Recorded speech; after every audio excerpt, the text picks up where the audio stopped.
Akibat menabrak batang kayu, KLM Cahaya Andika 01 mengalami bocor pada bagian lambung kapal. Akibatnya, air laut masuk melalui lambung kapal sebelum akhirnya tenggelam. Peristiwa ini terjadi kurang lebih 4 mil di perairan Kecamatan Bontonahari, Kabupaten Bulukumba, Sulawesi Selatan. Kapal yang memuat 2.800 tabung LPG 3 kg itu bertolak dari pelabuhan Lepe, Bulukumba menuju kepulauan Selayar. 5 anak buah kapal dan 1 nahkoda berhasil diselamatkan oleh kapal nelayan. Nah, ini kejadiannya persisnya di mana, Pak? Dia persisnya di luarnya Tanah Beru. Di luarnya. Iya. Oh, masih perairan Kabupaten Bulukumba ya, masih. Saat kondisi kapal, Pak, sebelum berangkat itu gimana?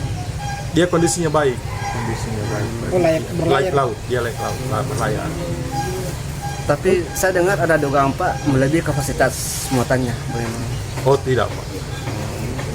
Oh, tidak melebihi Tidak, kapasitas. tidak.